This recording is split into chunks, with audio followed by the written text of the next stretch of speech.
കുട്ടി താരമാണ്. എന്താ പേര്? കൃഷ്ണ. എനിക്ക് തോന്നുന്നു ആ ഫസ്റ്റ് ഇറങ്ങിയ പോസ്റ്റർ മുതൽ അങ്ങോട്ട് ഏറ്റവും കൂടുതൽ കണ്ടിട്ടുള്ള മുഖമാണ്. ഇതിലെ പ്രധാന കഥാപാത്രം ചെയ്ത് ധന്യയുടെ കുട്ടിക്കാലം ചെയ്യുന്നു. ധന്യയുടെ അനിയത്തിയുടെ മകളുമാണ് അല്ലെ? എങ്ങനെയാണ്, എന്തായിരുന്നു ഇതിന്റെ എത്ര ദിവസം ഷൂട്ട് ചെയ്തു? ആദ്യമായിട്ടല്ലേ അഭിനയിക്കുന്നത്? സിനിമയിൽ അഭിനയിക്കണത്. എന്ത് തോന്നി അഭിനയിക്കാൻ പോയപ്പോ? നല്ല രസമായിരുന്നു അഭിനയിക്കാൻ. പിന്നെ സിനിമയിൽ കുറച്ച് ആഡൊക്കെ ഒരു ആഡ് ചെയ്തിട്ടുണ്ടാവും. ആള് നിസ്സാരക്കാരിയല്ല അല്ലേ? എങ്ങനെയാ ആളിലേക്ക് എത്തിയത്? എങ്ങനെയാ ഞാൻ ചോദിച്ചാൽ അത് ഇങ്ങനെ ആലോചിച്ച് വന്ന സമയത്ത് തന്നെ തിരുപ്പൂര് ഷെഡ്യൂൾ ആണല്ലോ. തിരുപ്പൂര് ഷെഡ്യൂൾ ബ്രേക്ക് ആ സമയത്താണ് ശരിക്കും പറഞ്ഞാല് ഇനിയുള്ള ഷെഡ്യൂളിൽ ഈ കുട്ടി എന്തായാലും നമ്മൾ കാസ്റ്റ് ചെയ്യണം. അപ്പൊ നമ്മൾ പല കുട്ടികളെ നോക്കി, നമ്മൾ നേരിട്ട് കണ്ടു, അവരുമായിട്ട് സംസാരിച്ചു, പേരൻസുമായിട്ട് സംസാരിച്ചു, അങ്ങനെ പല രീതികളിൽ നമ്മൾ നോക്കി. 3-4 കുട്ടികളെ നമ്മൾ നോക്കിയിരുന്നു. അപ്പൊ അതില് ഇപ്പം ശ്രീധന്യമായിട്ട് നമുക്ക് രൂപസാദൃശ്യമുള്ള കുട്ടികളുണ്ടായിരുന്നു.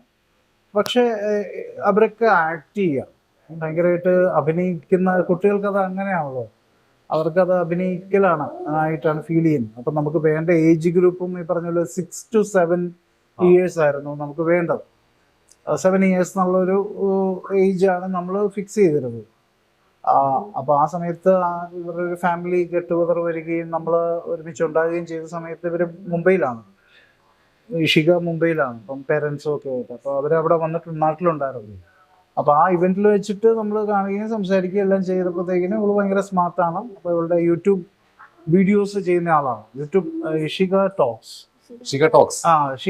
എന്ന് പറഞ്ഞ യൂട്യൂബ് ചാനലിന്റെ ഉടമയാണ്. എന്തൊക്കെയാണ് ആ ചാനലിൽ പറയാറുള്ളത്? Channel informative ടൈപ്പാ.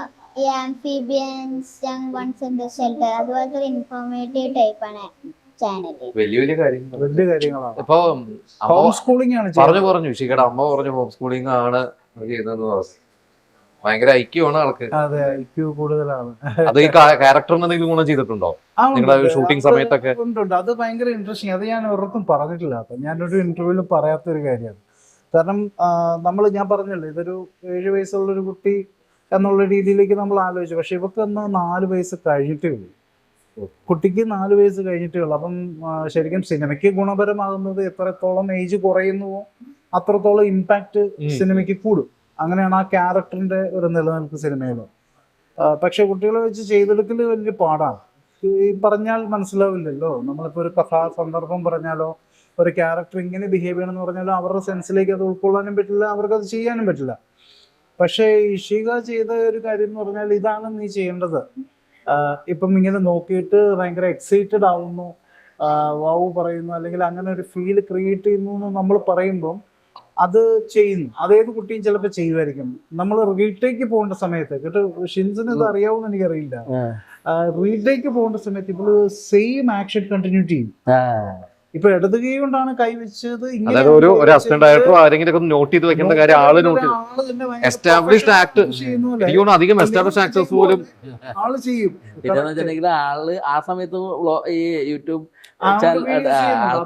ക്യാമറയുടെ പ്രശ്നങ്ങളൊന്നും അധികം എസ്റ്റാബ്ലിഷ്ഡ് ആയിട്ടുള്ള ആക്ടേഴ്സ് പോലും അത് ഓർത്ത് വെക്കണമെന്നില്ല, കണ്ടിന്യൂറ്റി ഓർത്ത് വെക്കണമെന്നില്ല. മിസ്റ്റേക്ക് വരുത്താറുണ്ട്. അപ്പം അത്തരത്തിലുള്ള ഒരു സാധനം ശരിക്കും പറഞ്ഞാല് എനിക്ക് തോന്നുന്നു അത് ഒരു ഗിഫ്റ്റഡ് ആയിട്ടുള്ള ഒരു സാധനമാണ്. ആ ഒരാൾക്ക് ഗിഫ്റ്റഡ് ആയിട്ടും കൂടെ കിട്ടുന്നത് ഇങ്ങനെ ചെയ്യേണ്ട ഒരു കാര്യമാണ്.